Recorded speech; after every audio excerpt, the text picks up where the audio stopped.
Right now is the most critical time for us to take back control of our food supply and become self-reliant by having our very own food forest.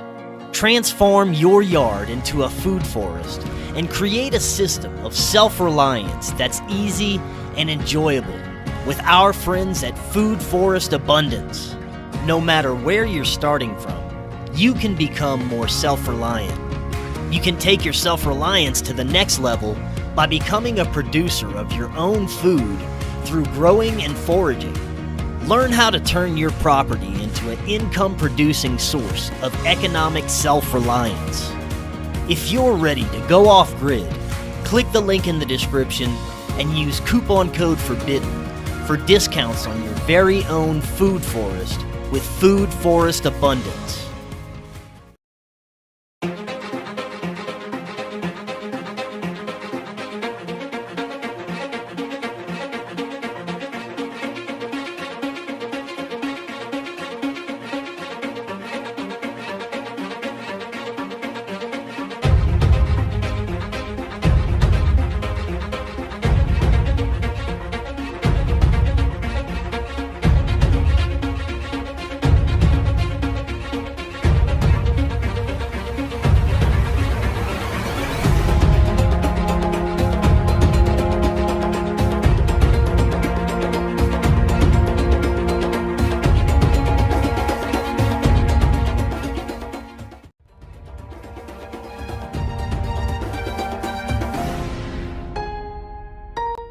Welcome back to Forbidden Knowledge News. I'm your host, Chris Matthew.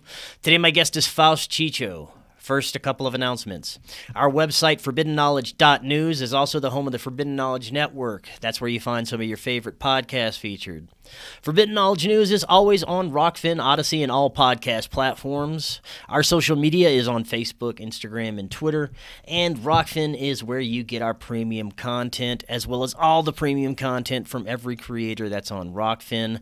Just click the link in the description. All our links are right there in the description. Today I want to welcome Faust Checho. He is an actor and filmmaker who since 2020 has focused his talents on creating meaningful content for his YouTube channel, Far Out with Faust. Breathwork, meditation, and energy work changed everything for him in 2017.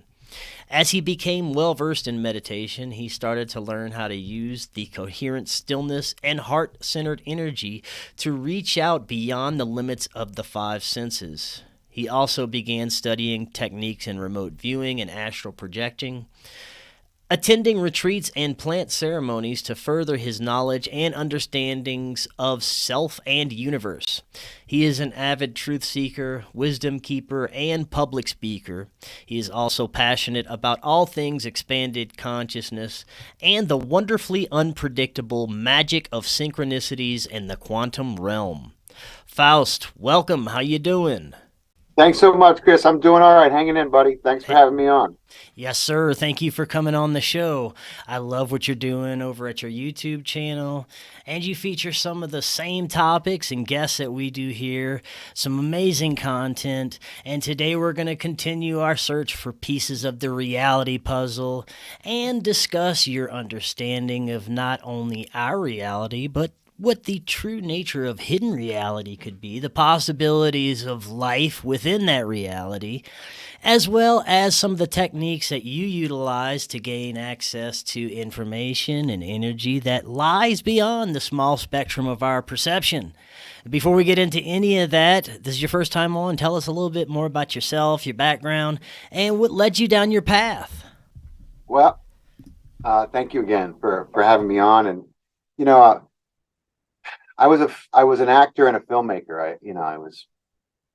I was doing very well, and I had worked very hard to get to where I was, and to come into to have representation and be making movies, and people be putting up money for your movies, and then you're like, look, we took your $200,000 and we flipped it into $2 million. When's the last time you met someone who did that? Can we have more money for our next movie? That was kind of like my world. My identity was tied up in this industry. But acting was my first passion. And then, trying to get on a Broadway stage when you don't have the pedigree of a movie star is a long road, right? It's been done, but it's easier to achieve fame. And then if you have the chops to be on stage, they will put you on stage because people will buy tickets to come see you.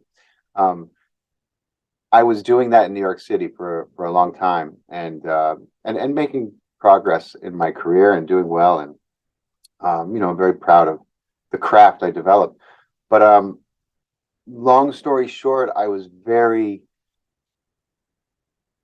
emotionally kind of stuck, right? Like even for an actor, I was running into all kinds of blocks as to like, why can't I just let go and express myself and open my heart and be this sensitive, vulnerable person who I feel like I am, but I can't access, right? I had, in the words of my acting coach, built the Empire State Building over my heart. Like the worst words anybody could hear, especially if you want to be an actor. And so he was like, you have to find out what you have adapted to, why you have protected yourself in such a manner that you've closed this off, And I was like, damn, he's right, I do, and I felt that and I knew that, but I had no idea where it came from. I was really kind of in that paradox of, you really don't know what you don't know, um, and just long story short, typical, trauma in childhood, various kinds of abuse, but not uncommon, but scarring, no emotional role modeling going on top of the abuse, a lot of PTSD, and this conditioning with this physiological conditioning that goes along with it of just shutting, armoring up and shutting out, the stimuli that could hurt, not allowing it in so that it becomes so second nature. I remember, I would feel like I remember being younger, I heard news about my uncle who passed away. And, the feeling came up and I wanted to cry, but it was gone, it was gone before I could do anything. And you just feel, something's missing, but you don't know why it is, right? Or how it goes away. And I had been kind of like physiologically and psychologically conditioned not to feel those things. And I didn't know that, I didn't realize that's what it was from, but you put your hand to the stove so many times, you're going to have a real aversion to stoves, whether you remember doing that or not. There's going to be trauma in the body. And so I thought I was on a quest to become a better actor. And I know now that's not what my quest was. It was become a better man, to become a better human, and to open my heart and heal from a lot of different kinds of things that I think a lot of people go through and they don't realize that the kind of effects and damage it can do. But that shows up as patterns in your life. You know what I'm saying? I had habits, patterns. I struggled with addiction. I never knew why. I was trying to anesthetize and not feel. That's what it was always about, was just obliterating myself in a way that I didn't have to feel myself. Now, I've come into meditation techniques where I do that so simply. I shut my eyes and I put my earmuffs on or my headphones on, and I am obliterated. I'm gone. It's great. You know what I mean? Like there's all these practices now that I have that I know are healthy for me. They're healthy habits. I don't need chemicals. I don't need behaviors that make me, have this self-loathing. And so I started to attend, I went through the whole therapy routine, and then I started to look above and beyond traditional therapy. And I got into meditation. I had a wonderful core therapist who was an angel, who recommended Dr. Joe Dispenza's meditation techniques. And those really started to move things along for me. And I got to practice, and I quieted that voice in my head, which was so filled with self-loathing. And that alone is a miracle. You know what I'm saying? Like, to be able to live with true and there's no other word for it besides this cliche word of self-love, Mm. It's like it's usually the missing component of everything, right?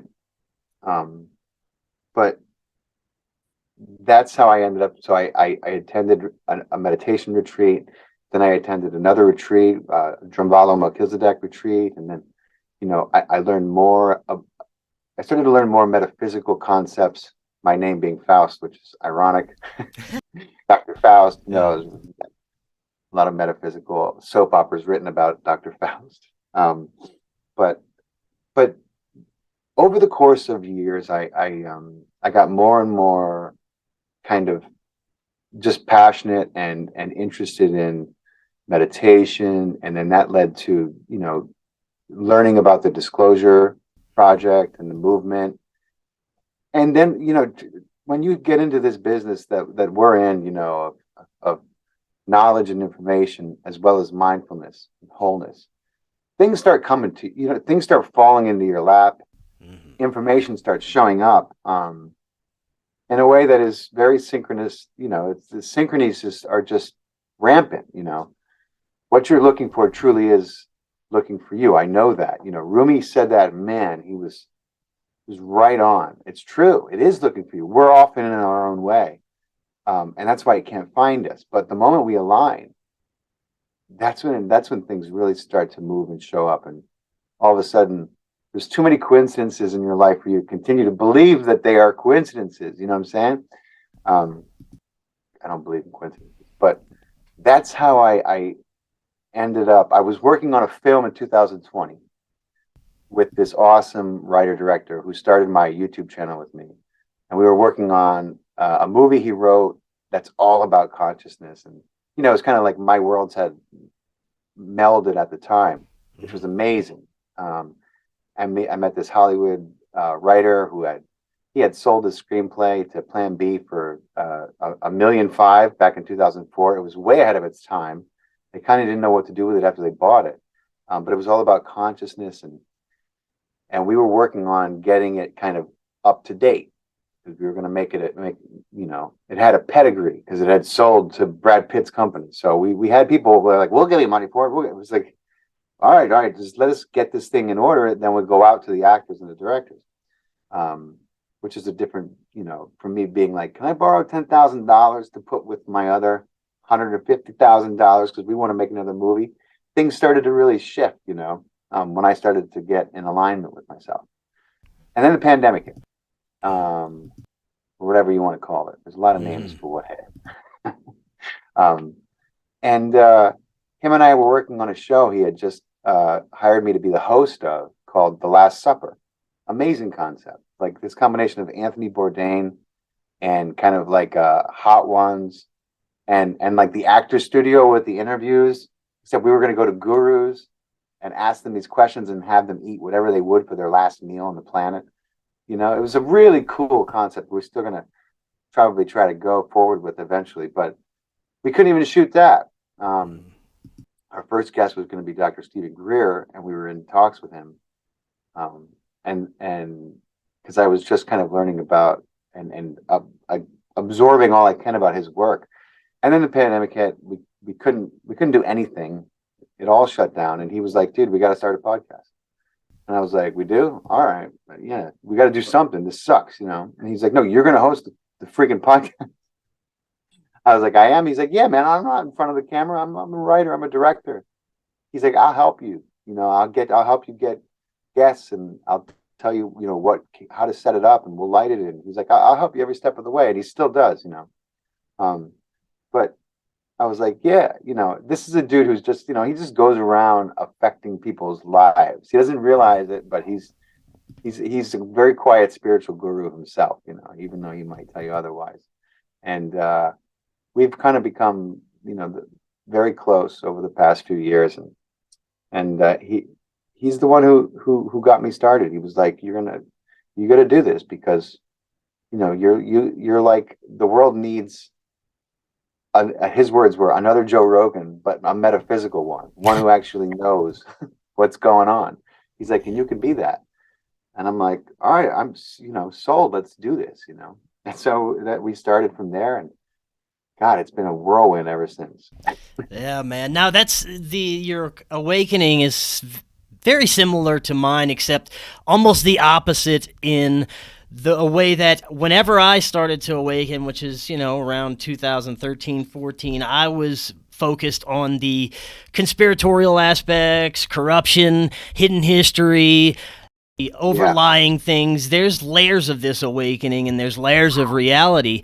And I had to get to a point where I got past some of those surface conspiracies and some of the more materialistic things that were happening, to get past that and into a more spiritual type of mindset to actually become successful in what I was doing, because at the same time I was becoming successful, I was kind of getting miserable and depressed with all the information that I was coming with, and I had to Oh yeah. balance that out with something. And that's when I had my spiritual awakening. And like I said, there's layers of this reality, and there's also stages of this awakening. I had to have a separate type of spiritual awakening, and then I'm sure I'll have other stages in the future that I reach. That's so funny. I see that so often, and what's crazy is I have an identical twin brother, right? And seeing him slowly start to awaken, and then same kind of thing, like being exposed to some of the actually what's happening. But the problem is when you're exposed to just what's happening and you don't have that foundation underneath this, you can be just washed away by it. It's just, especially when you continue down it, there's so much betrayal, so much corruption. I mean, it's like a black hole. And if you Mm. don't have, the kind of foundation you need, it's certainly not a recipe for success. It's kind of like throw up your hands and like, what, how can I even operate in this world, this illusion that I've been living in? But Yeah. man, it's not uncommon, but I think that what you're saying is, and the most important thing is you realize is that in order to see change first in your life and in the world, we have to change from within first. All the information won't change the programs and the patterns that we have established already by the time we're adults. So that's amazing that you started there, but then you realized, wait a minute, there's more to these truths, and there's more light than darkness. But I've just been focused on that. Yeah, man. And since 2020, a lot has changed for everybody. And luckily, that's when I started my shift into focusing on more spiritual aspects. Still uncovering the information and dissecting it and learning about it, but having a spiritual basis behind everything so I can understand it and process it better, and possibly have better outcomes for myself, Yeah. and suggestions for others throughout. But after 2020, you were talking before the show. You said you uncovered some new information about the nature of our hidden history, some things that are going on in our own country that are pretty profound, connections with the disclosure movement. What are some of those things you've been looking at lately? Well, you know what? I mean, it's funny because right before 2020, I don't know how it happened, but I just ended up knee deep in looking at a certain industry that is now very much under the spotlight. That starts with the letter V. And this was still at a point where you could actually have a discussion about it without all the, I mean, now it's just you're literally not allowed to talk about it in some places, and it's become a taboo. It's become a religion. It's become unquestionable. Um, but I was like, holy, I was being exposed to a lot of information that had been well hidden, and put behind a paywall and discredited, in every which way. I started looking at this material and these people, and I was like, damn, something's going on, and they're not looking at it. They won't look at it. And then when everything hit, I also watched a great documentary before my son was born called The Business of Being Born. And I saw how hospitals are monetary machines, and what they're doing to women, and just in the business of being born. And that was kind of a wake up call. Like, I'm not going to let my wife go through that, and I didn't know much else then, but I was like, damn, how can hospitals do that? You know what I mean? Like, how can they not care enough about the woman and the child to take the time that's needed to bring a healthy baby into this world? What can be more important? It's not about whether they care or not. It's just about dollars and cents and protocols they have to follow, period. You know, I mean, even if they did care, they couldn't change what they're doing. They're not allowed. They'll lose their job. You know what I mean? That's the unfortunate reality. But, you know, I started to study and look at the history of World War II, and what really happened, not the nonsense you learn in history in eighth grade and throughout, or the you know, a lot of the stuff they teach you in political history is just, it's useless. It's useless. I mean, it's like, well, just go to North Korea and learn their history from them, because it's, you know, you're talking about pure propaganda. There's very little honest about the history we're taught. And it's a slap in the face when you start to read about what really happened, you know, what was really going on before the war, starting with the end of World War One. But when you start to trace those roots, man, then you start to understand why. Oh, okay, wait a minute. How are we still using oil? We have all this technology, and we're still on this energy grid of electricity and gasoline cars. And it's like, how does that coincide with the iPhone 4000 that's just been released, and the fact that you have a computer in the palm of your hand? It's just, you know what I mean? Like, how can certain industries be so far along and other industries like medical and energy so far behind? We've spent trillions of dollars researching cancer. Do you honestly believe that? I mean, this is just naivete on steroids. It's societal conditioning. It's just like they believe the pharaoh was and they still believe in North Korea that Kim Jong is, you know, the deity family. This, you know, they're taught to believe that, so they grow up believing it. It's the same kind of nonsense. You're like, really? There's no cure for cancer? Right. Are you serious?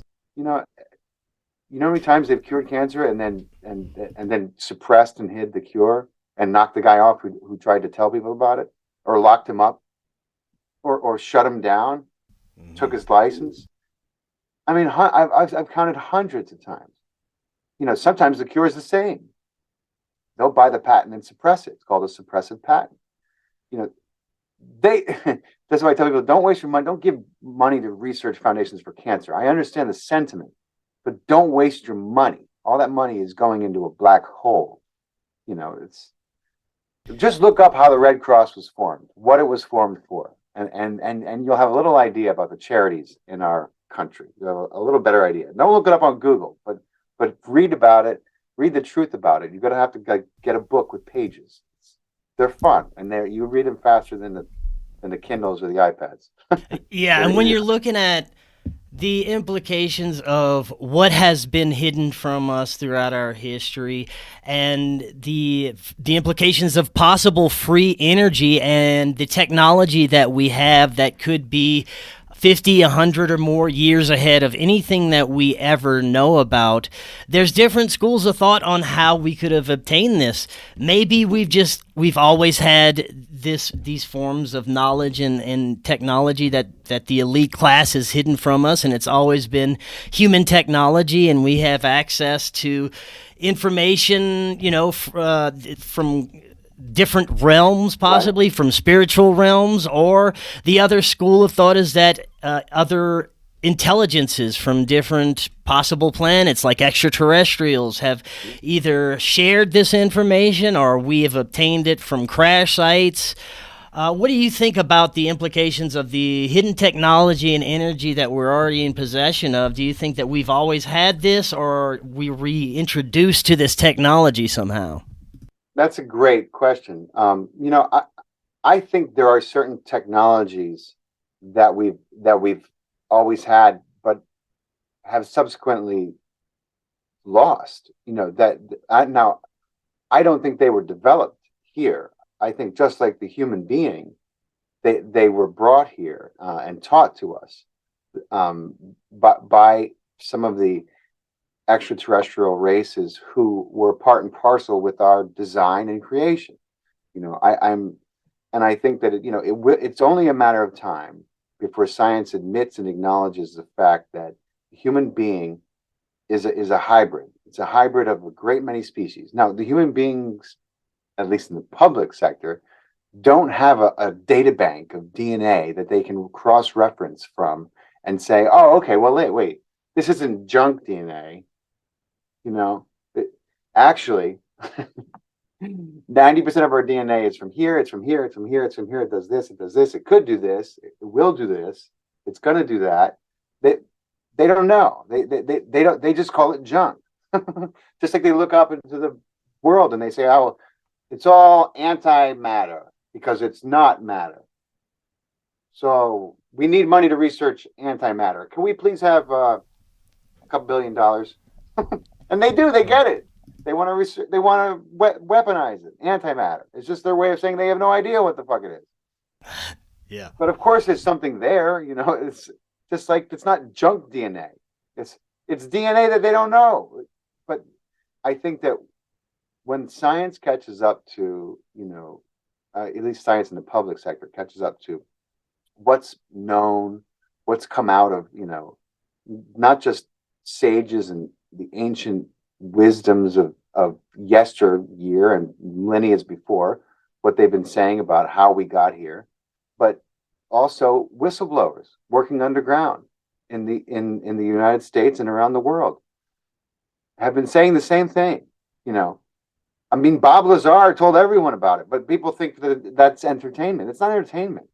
Bob Lazar worked there. He worked on a UFO. He worked on one little part of a UFO, like 3 feet of it, but he told you what he saw. Now, he did that to save his life, okay? Because most people who do what Bob does and did, they're silenced. But he got right in the spotlight, held a press conference right away. And the only reason why he's still alive is because he doesn't know enough to threaten anything that they're doing, and they can dismiss it. Now, if Bob Lazar started trying to sell the technology that he had learned about, if he had the capacity, then he would not be here anymore, okay?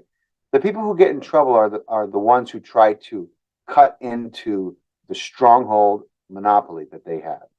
You know what I'm saying? People like Stan Meyer, who just through their own genius stumble upon the way to make a water engine out of a fuel cell, and then power whatever you want using water.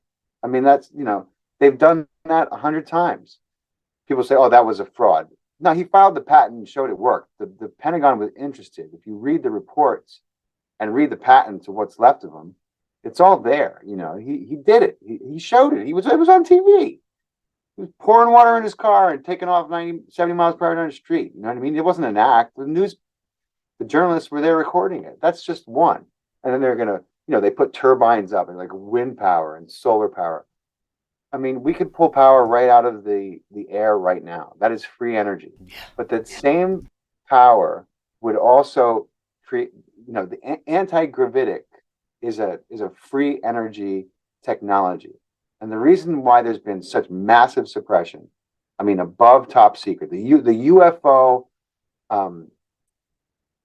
everything has been classified above top secret. And when the Canadians did their study on the United States, they wanted to study what the United States, they knew the United States was working on these projects, but they wanted to know why it was such a high priority.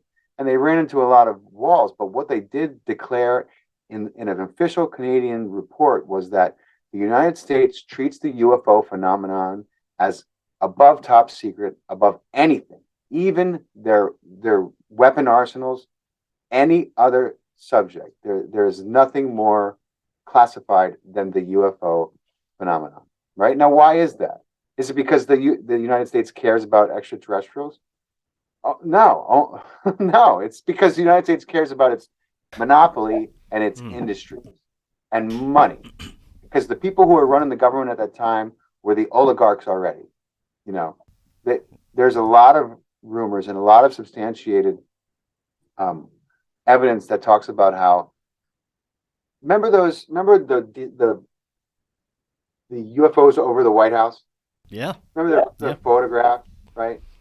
They say that happened when, you know, Eisenhower was going to make an alliance with a bunch of benevolent ETs, and he was pressured to shut down that alliance because they said, if you do this, we'll give you our technology, but you must disarm, you must take away the thermonuclear weapons that you're building, that you cannot split the hydrogen atom. You know, it's not like an atomic bomb. You're doing destruction on a level that you cannot understand as a human being yet. You know, and so this is where it gets twisted, because some people say that those UFOs that flew over the White House were ships from the breakaway German civilization that was in Antarctica that had been kind of co-opted by the ancient civilization that was already living there. And then there are some that say, yeah, they told the Germans they were ETs, but they were not actually ETs. They were just trying to get the Germans to come there. Yeah. And then they saw their opportunity. You know, America won the war, but when we went to Antarctica for Operation High Jump, you know, we got our asses handed to us, right? Mm. And a lot of concessions were made. Now, we have radar records of Germany going to and staying active in Antarctica from as early as like 1934, way before the war. All the time they were going up there, all the time. You know, we sent our own expeditions up there to just try to figure out what was going on, and we couldn't see much. They flew around, and Admiral Byrd went twice. The first time he went, he took a tour, but the Germans were going there, and America wanted to know what was going on. They were clearly moving things in and out, in and out. And even as the war kept on, and then after the war, those radar records exist, and we see the Germans going in and out, in and out. So once we won the war, at least the physical part of the war in Europe, there was the scientists that were telling the United States, look, yeah, I mean, there's a whole people there. There's, you have a whole part of the Nazi party that is there. So America was like, this is a problem, and they started to tell them about some of the technology they were sitting on. So America wanted that technology. We didn't have the kind of rocket technology, even the rocket technology, we didn't have the same kind as Germany at the time. And they heard about these anti-gravity machines and read about them. And some of the people who had, turned and were trying to get in good graces with America from the Nazi party were saying, you have to go to Antarctica. And they did. They sent an expedition, and you can read the headlines. It was billed. They went to exterminate what was left of the Nazi party in Antarctica. That's what the mission was. They sent 40,000 troops. Admiral Byrd led battleships. I mean, it was it was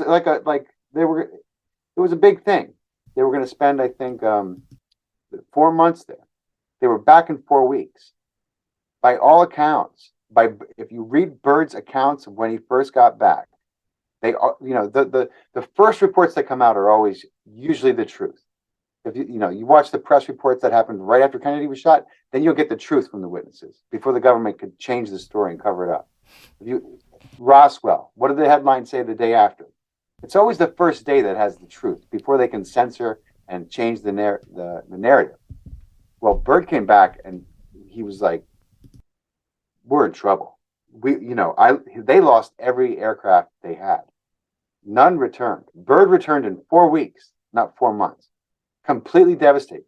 And he started telling people what he saw. If you read those reports, you understand what kind of resistance they met, and they were completely outgunned. I mean, and that scared America. Then, so this breakaway part of the German society, they didn't really want anything to do with Hitler's war machine, and they knew that eventually he would lose. At least they thought he would. But Hitler was funding them.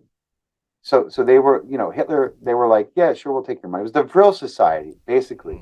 They are the ones who established contact with this breakaway civilization. And they were the ones building, those movies you see of those German UFOs, they're real. Those UFOs never became operational, and they certainly never were weaponized, but they were real.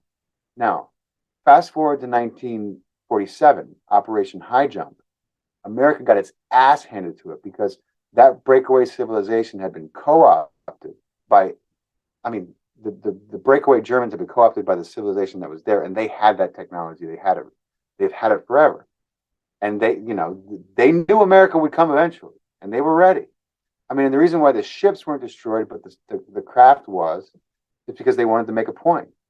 Then Operation Paperclip went down. Now, why did we suddenly go from being allies with the Russians to they're our arch nemesis? We're in a Cold War. We need all the German scientists we can get, no matter how heinous their crimes. In Operation Paperclip, we justified and that's because they were scared. They wanted this technology, and so they felt forced to integrate. They wouldn't disarm when they were offered this technology in exchange because they got their asses kicked in Antarctica. They wouldn't do it. And so there's I'm reading all about these accounts and reports that came out of Italy, Spain, what was left of Germany, and particularly in America, about Operation High Jump and what it meant and how it changed. Look, we were always funding the Germans, just like we fund every opponent we've ever had. You can't keep a war going. You can't keep laundering money if you don't have an opponent. We gave the Russians their nukes. We gave them the secrets. You can't have a Cold War if one side doesn't have nuclear weapons. Now, it's come out through CIA and through documents. We were feeding them the secrets they needed to build an arsenal the size of ours. Now, why would we do that? Because we were laundering trillions of dollars into they called it the Cold War, to fight the commies, but they were building a secret space program for decades, is what they were doing. And as far-fetched as it sounds, there's probably 5 or 6 secret space programs. Now, I want to stop you there, and I want to get your thoughts on this, because I go back and forth on this topic of extraterrestrials all the time, and I've been heavily involved with discussions on people who look at both sides of this. One side is that these are physical beings that actually come from different planets, and they're actually coming here on UFOs, and we have reverse engineered their craft, and this is very a physical phenomenon. They've actually taken people, they're putting probes in our butts, all this stuff. And then there's the other idea that this is more of a spiritual phenomenon. This is more of a consciousness phenomenon. These beings are not physical in our reality, although it's possible they could be. They could be physical in some reality, but they are communicating through the psychic means to us, and that's how the Germans actually obtained this technology. They were channeling these spiritual entities that gave him the knowledge to do this. And it's true that there is really no evidence that UFOs have any link to what we consider extraterrestrial beings. As of now, we have no physical evidence of that. So, like I said, I go back and forth and I have discussions. I find it fascinating, the different ideas and aspects that could come out of this. And do you think that there are physical extraterrestrials, or this is some sort of consciousness phenomenon that we're interacting with some sort of intelligence, or maybe both? So I'm absolutely sure that it is both.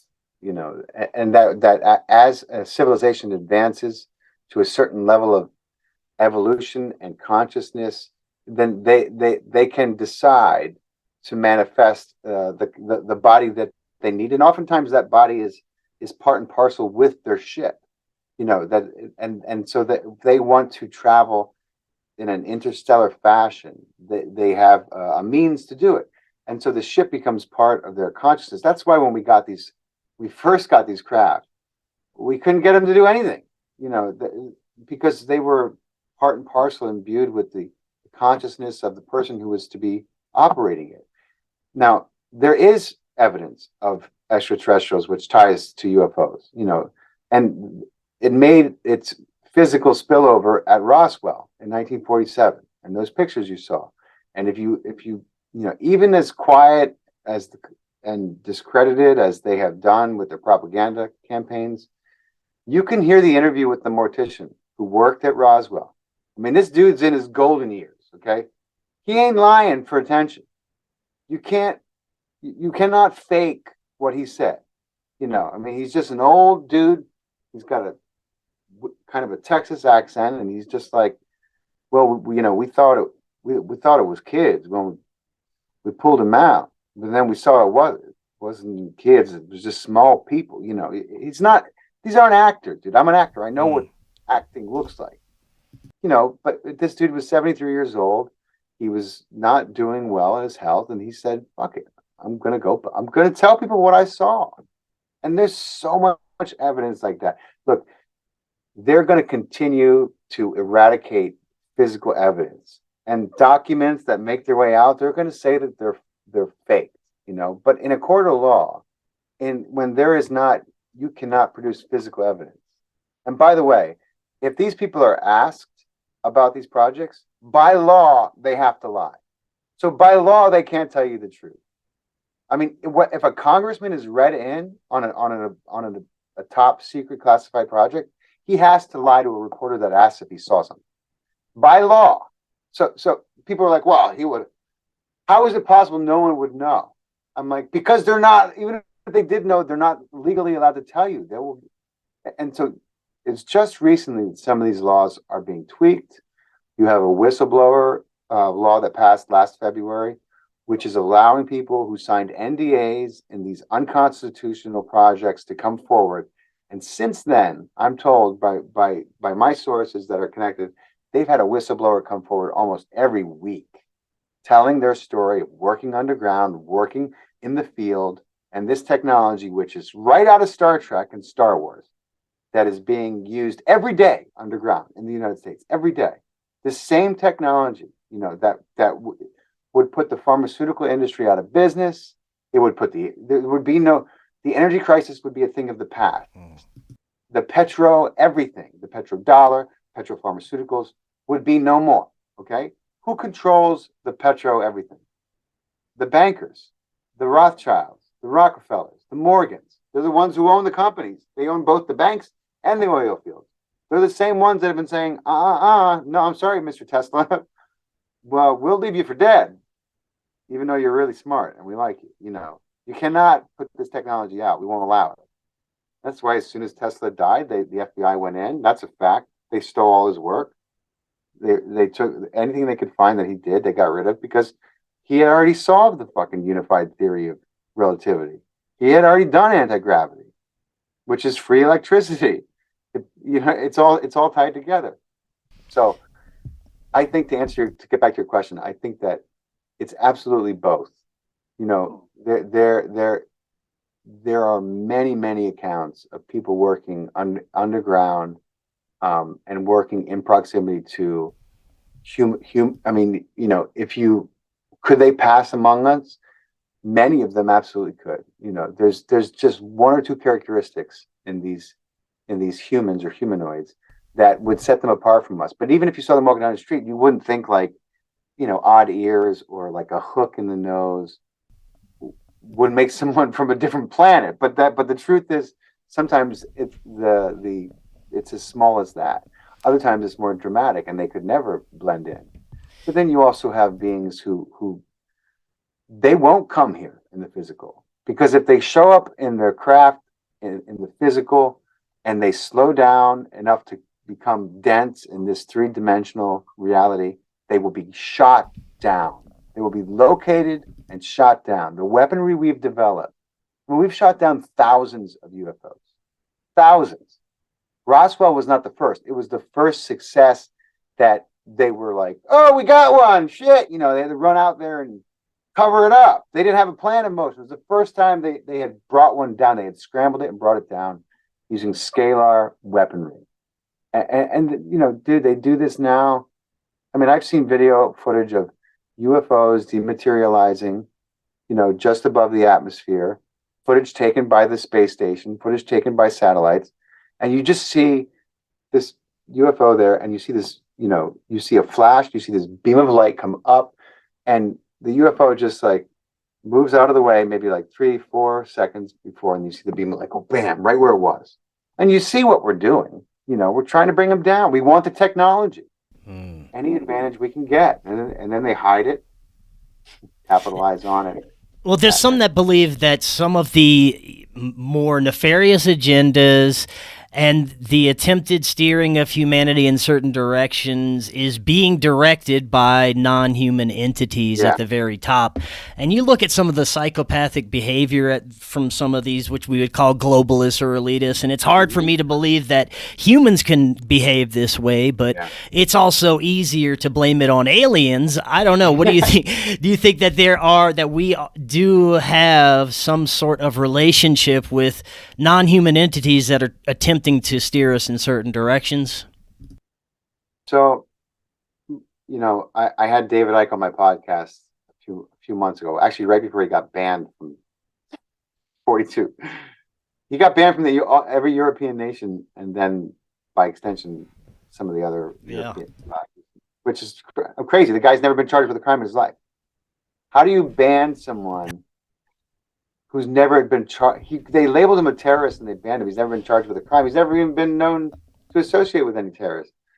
That tells you what he's writing about. And they have used his claim of this reptilian blood lineage and kind of hijacking of society to discredit him for so many years.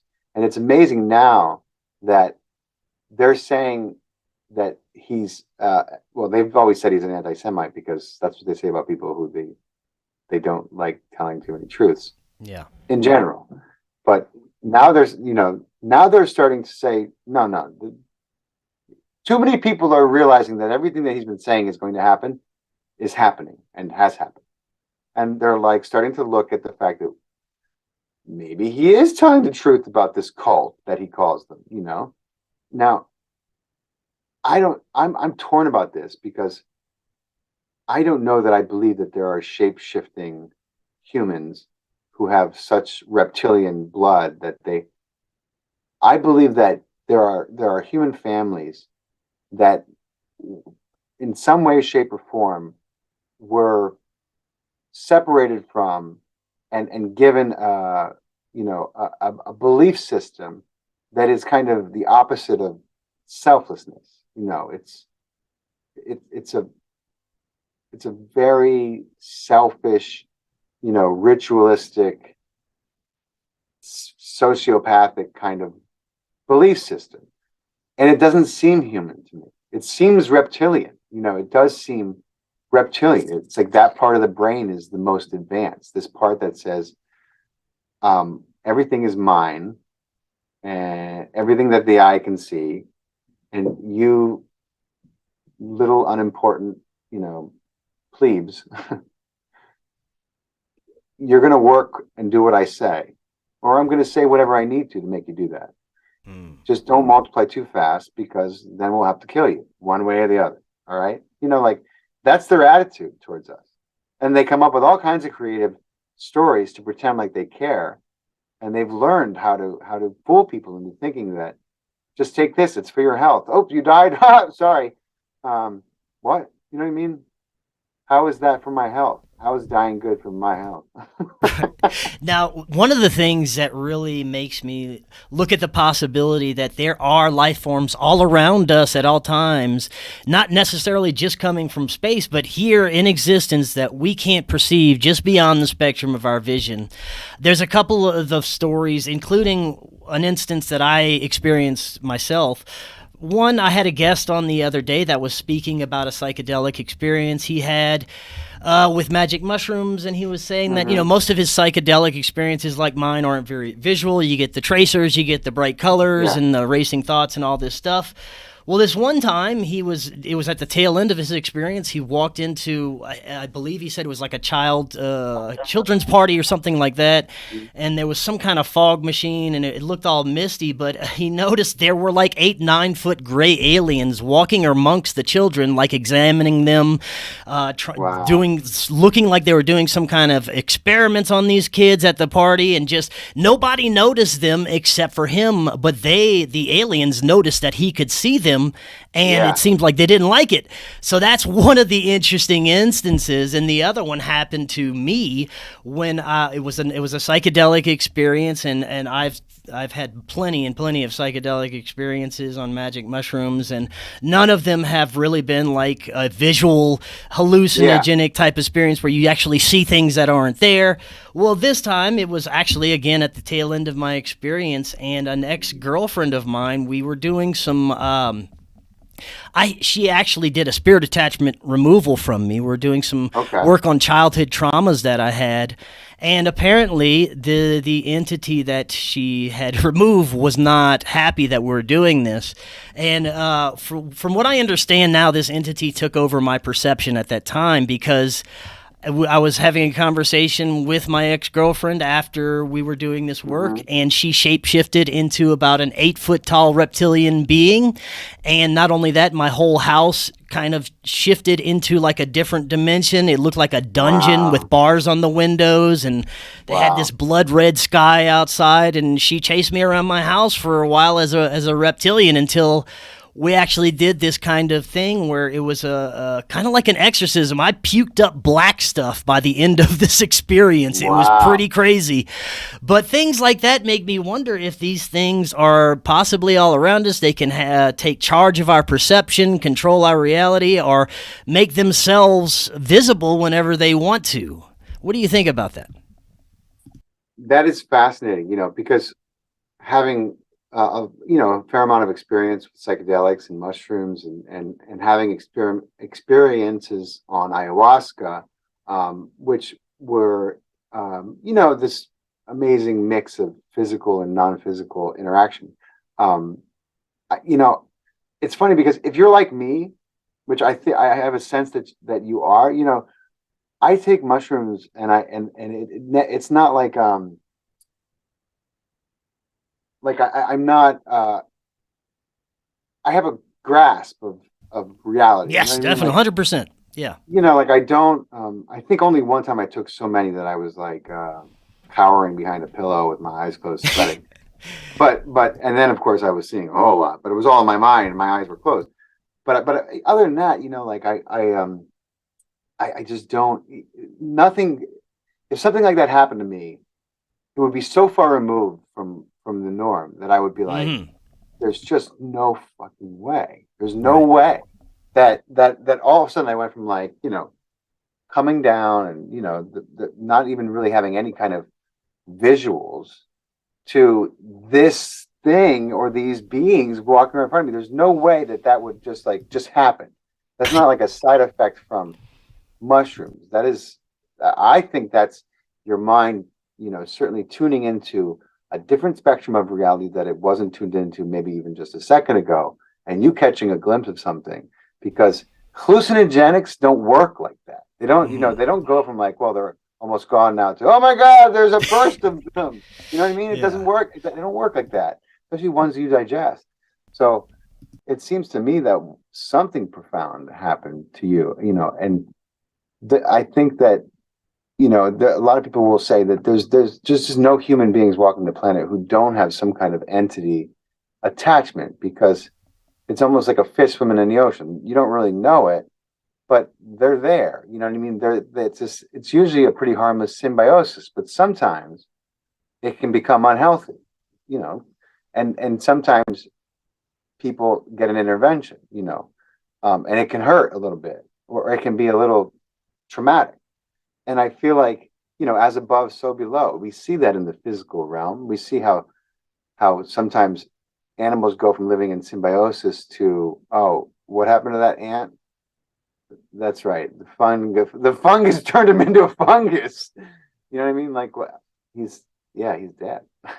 So you see, I feel like there's a parallel there. Like, I feel like you probably tuned into something that was obviously maybe not physical, but still in this realm, or overlaid with this 3D reality.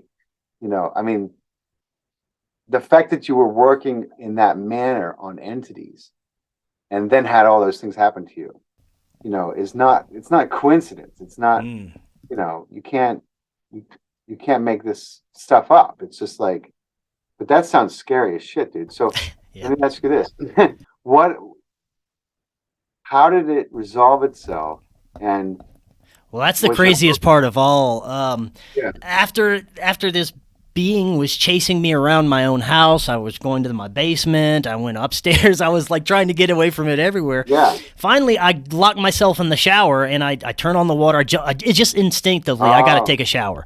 So, good and instinct. I have this water rushing over me, and I'm still in this different room because I can tell because everything around me is dingy and dirty like a Yeah, dungeon, and I keep my house pretty damn clean. And this was yeah. just a different reality, man. And I'm sitting there letting the water run over me. And I'm like, what am I going to do? What is going on? For a few minutes, I thought I had died and gone to hell. I'm like, this is it. Yeah, I guess I'm gone. I guess this is right. what hell is like. And then I'm just sitting there, and all of a sudden, I start praying. I'm like, okay, God, help me? Yeah, You got to help me somewhere.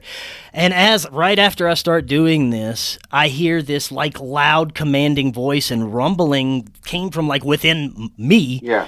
And it said, no, you're being deceived. And as soon as that kind of washed over me, I started puking up this Mm, black stuff, this black goo stuff into right, the tub. And of course, it went right down the drain. I have no evidence of anything. right. But as I was puking all this stuff up, the room changed. Everything kind of snapped back into reality, Yeah, except it was like really bright and shiny and beautiful. And I yeah. felt this like amazing presence of love in the room with me. It Wow. felt like an angelic presence. And I found out afterwards when I got out the shower that at the same time during this whole experience, my ex-girlfriend was doing a meditation on our bed to try and figure out what was going on, and she sensed that there was a reptilian being, and she tried to help me get rid of it by calling her angels, Archangel Michael, Wow. and they said that they Yeah, were able to, with my help, put it through some sort of portal. This was like yeah. her meditation experience that she saw what was going on the other side. And it was pretty incredible, man. Like, I Dude. felt amazing after all that. You know, I felt Oh, like I a huge bet. weight had been lifted and it was a completely different reality, but it was terrifying at the time. Dude, I know I know a little bit about that. Um, that doesn't surprise me at all, right? I mean, like, so the way that our intentions and feelings and the focus of our thoughts, the way that we have the power to affect the physical realm, it's like if someone is sick and people get together and they open their hearts and they send that sick person energy, there may be a moment where that sick person is like, and they're vomiting, but then they come out of it. If you looked at that, you would say, "Oh my God, they made them sick," but then they would.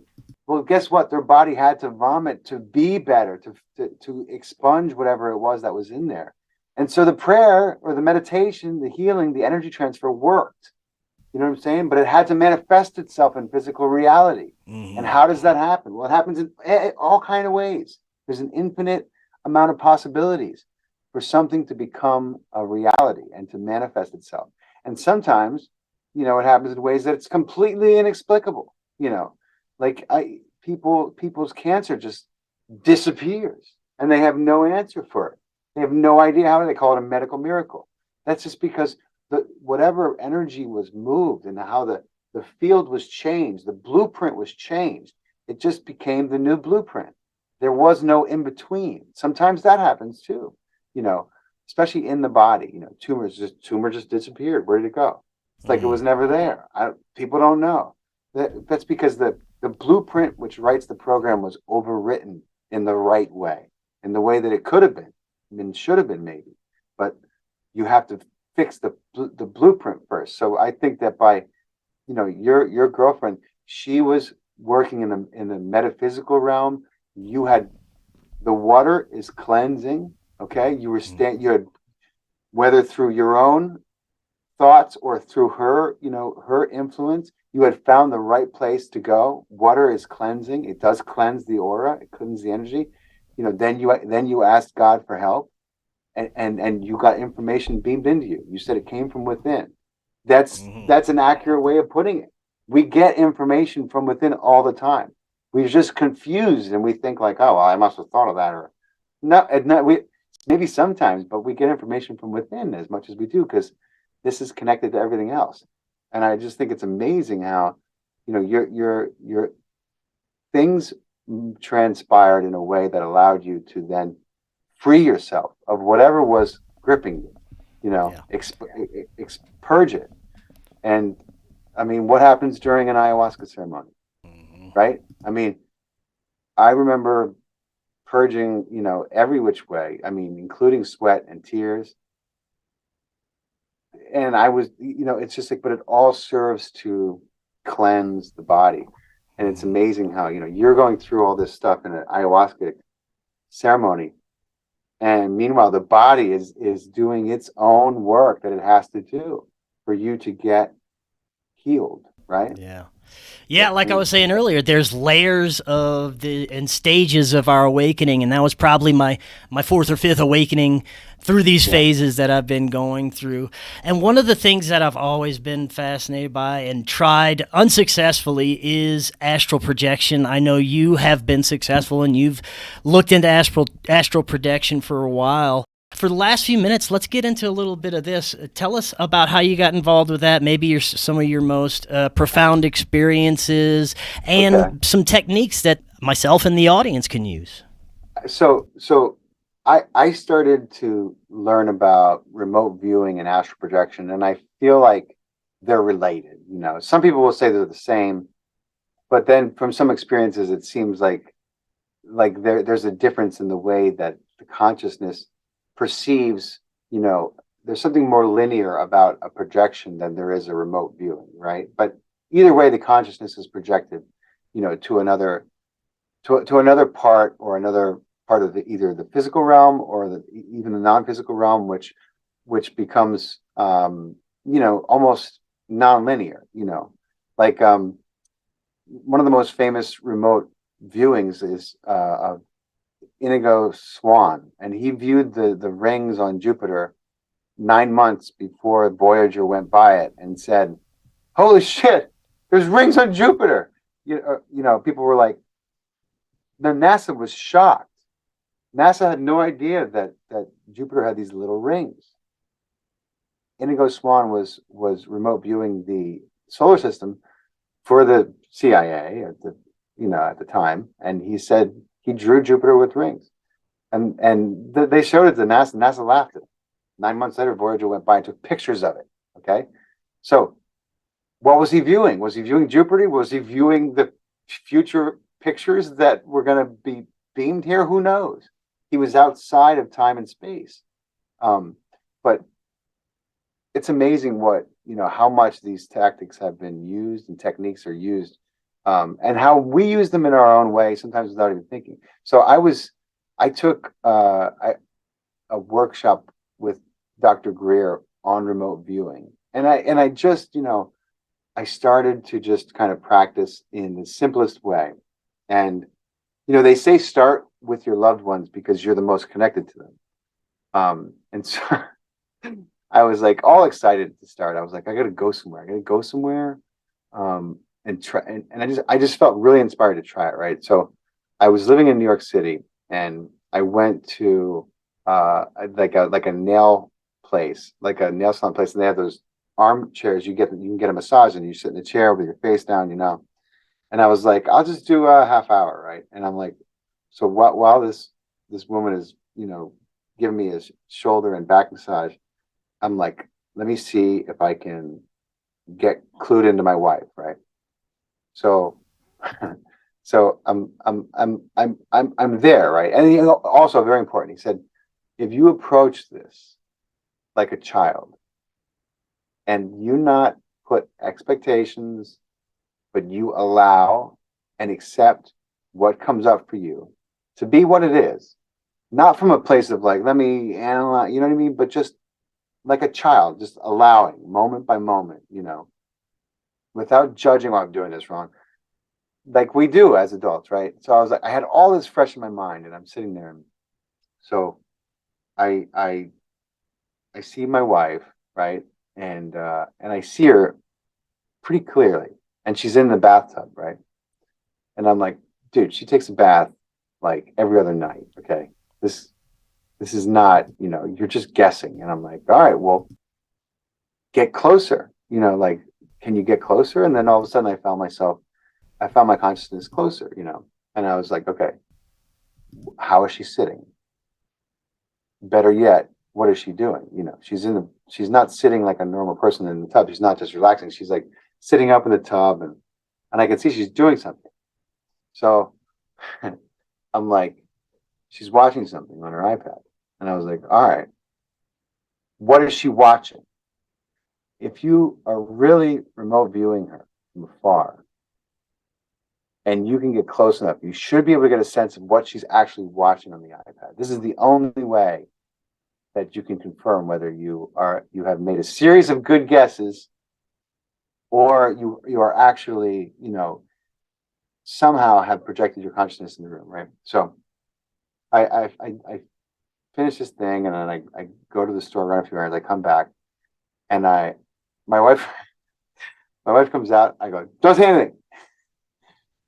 Don't say anything. I was like, I'm just trying to figure this. I was trying to remote view you while I was gone, and I was like, did you take a bath? She's like, yeah, I took a bath. I was like, okay. Were you? And I went in the bathroom with her. I was like, were you sitting like this? She's like, yeah, I sit like that, but I often sit like that. I'm like, okay. I'm like, were you watching something on your iPad? She's like, yeah.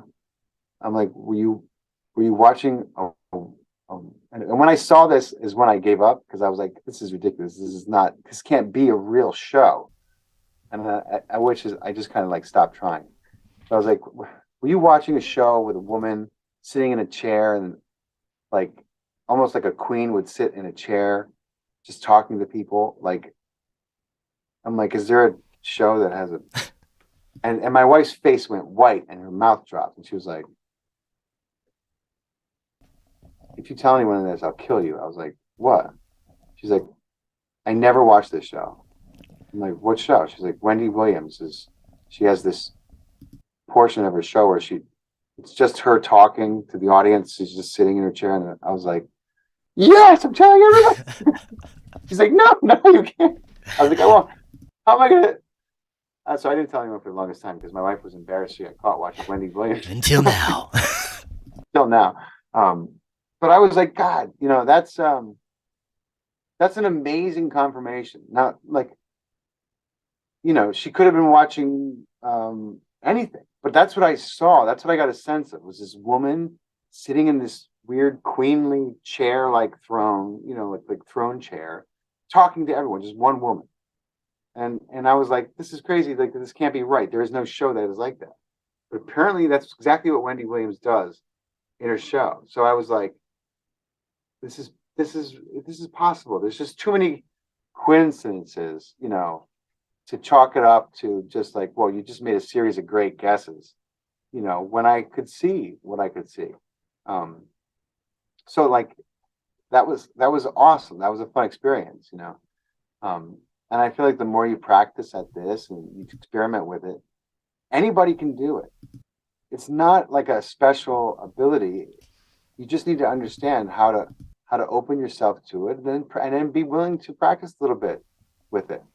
But I do think we all have this innate ability. We're all programmed for this because we're connected to everything, through our consciousness and through our bodies. Now, I've heard different explanations of what individuals believe is happening during astral travel.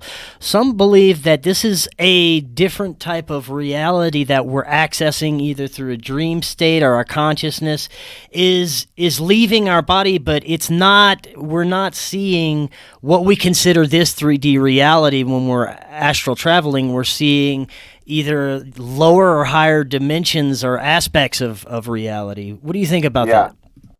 So I've been learning more about this too, and I feel like it's like almost like an onion, there's layers, and I feel like some people, can become fluent in moving about this three-dimensional layer, but even in this three-dimensional layer, when you're moving your consciousness, time becomes very malleable, so to speak. It doesn't stay linear. It can't, because if space is not linear, time cannot be linear.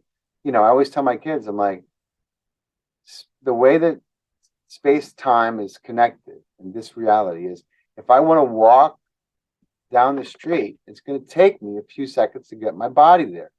In order to walk through space, it's going to take time, right? And when you're astral projecting or even remote viewing, you're bypassing that to a degree. You're not following the rules of what would be called space-time, because you're not bringing your body with you, right? So it's just it's so so interesting the way it works. I feel like some people, like I know some people who claim, I've had her on my podcast. She's an incredible person, very very wise, but she claims that she astral projects, which she believes is the same thing as remote view. I don't know if I agree with that, but she says that she goes to this meeting with the Galactic Federation of Light. Her name is Elizabeth April, very popular, incredible personality on YouTube, who has built a huge following, considering she's very spiritual and also ET orientated, but she's also beautiful. That also helps, of course, like really beautiful. And she's very charismatic. She says that she beams into this meeting every month, and sits with them, and that her consciousness is among, all these other entities, and that she can see them. And some of them are there, and some of them are there physical, some of them are there in the spiritual. It's almost like freaking Star Wars, where they're having the meeting, and Yoda is in a hologram, and the rest of them are physical. And she's like, it's literally like that. I mean, that idea, it doesn't come from thin air. George Lucas, he does a really good job of tapping into these other dimensions and planets and peoples that those memories and happenings are in the consciousness, and they come out in people who, Tolkien. I mean, there's a dude who inspired a whole generation of a whole genre of books, the fantasy genre, I mean, and those, what do you call them? Like archetypes and those tropes or whatever they're called, like they repeat over and over, and they didn't come from Tolkien, but Tolkien wrote them down into a saga that the world could never forget. Like orcs and fairies and elves and dragons. Why is it in the consciousness? It's not because humans are just so imaginative and creative. It's because it's out there. It's out there, and we pick up on it. I mean, the fact that dragons are in the consciousness, people are like, oh, it's dinosaurs. I was like, what? What dinosaur do you know that looks like a dragon? I don't know. I can't think of one. I mean, I don't understand how you write it off, but dragons are part and parcel with every culture on the planet, and they're all uniform. They all look the same. They were like, well, they discovered bones. I'm like, you're telling me the Chinese were digging up fossils 10,000 years ago? You know what I mean? Like, and saying, oh, look, it's a dragon bone. Like, what? I don't get, what are you saying? I don't get it. You know what I mean? Like, dragons, they must exist in some way, on some level, and they must have some kind of relation to this planet, or to Earth, or to the people who created the humans, because they're here, they're in our minds. You know what I mean? They didn't come from nowhere. They had to come from somewhere. So it's just fascinating to me how connected we are. We're a very young species. I think we're just starting to figure out where certain things come from, and it's not kind of what we've been taught. Well, that being said, let's close on this. How do you feel about where we're headed collectively? There is an obvious evolution of consciousness going on. There's an obvious awakening going on amongst a portion of the population of our planet. There's also a portion that's de-evolving that's very obvious. So we have different possible timelines that we could possibly be headed towards, and I for one am very hopeful. I have a lot of hope about some of the directions and some of the things that we could be headed towards. I do see a lot of people in their awakening stages, doing great things and not participating with some dark agendas. And I think that the more that happens, the more positive our collective timeline will be. How do you feel about where we're headed collectively? Man, you know, I know in my heart that even as, we go through these great cycles, that in the great scheme of things, evolution can only go one way, and that, regardless of what iteration of humanity this is on the planet and what has happened before, we have a chance to get it right. We have a chance to live on the Garden of Eden that the earth was created to be. I mean, this little blue ball is just absolutely incredible. And it's in a part of the galaxy where there isn't much else, and that is all deliberate. It's nothing's an accident. There's no coincidences. Things just seem like random because our brains are only so capable of making the connections of what has happened on this scale that it has. But I really think that, and I hope that in my lifetime, we can start to dissolve some of these nefarious enslavement systems that have been put in place, these illusions that have been cast over humanity about the nature of reality, the nature of their souls, the nature of death, the nature of their bodies, what's important, and move away from this materialistic monetary systems of governance and centralized power that we have in place, because they will be the downfall of this iteration of humanity if we do not take back our planet from this corporate fascist elite oligarch movement that is hell-bent on transhumanism and enslavement of humanity. I mean, it's their agenda. It's clear as day. They're not hiding it. They may have fancy words for it, and some people may just be gullible enough to believe their nonsense. I'm going to own nothing and be happy. It's going to be great. Suit yourself, dude. But I didn't elect these people, and our government, the United States government, is supposed to be a servant to the people. That's what separates us from every other country in this planet. And we still have the Constitution to prevail. They're doing their best to whittle away at that. They know they have to. They want a chance at making us submissive and putting us under, true authoritarian socialist rule. And they're trying. But the more people who are aware, non-compliance is everything. We can literally grind it to a halt just by saying no collectively in one day. Everything stops the moment we stop participating and imagining they have power over us. Everything stops for them. It's all voluntary. And so humans have to continue to work out the karma that doesn't allow them to see the truth of what they are and who they are on this planet. Because we are so much more than a factory worker or somebody who has to go to work at a job they hate just to feed their kids and rent. That is not what we came here for. That is a survival program that is deliberately being kept in place so that we can't look at the bigger picture and start to answer some of the bigger questions. So I'm hopeful, and I know that eventually it'll work itself out because that's why we came, right? And I feel like in the next couple decades, it may get worse before it gets better, but already, man, every time they play a big hand, and they have to stick their head out of the water in order to take the next step in their agenda. And more people are like, hey, what? You know what I mean? Like, what? You want to do what?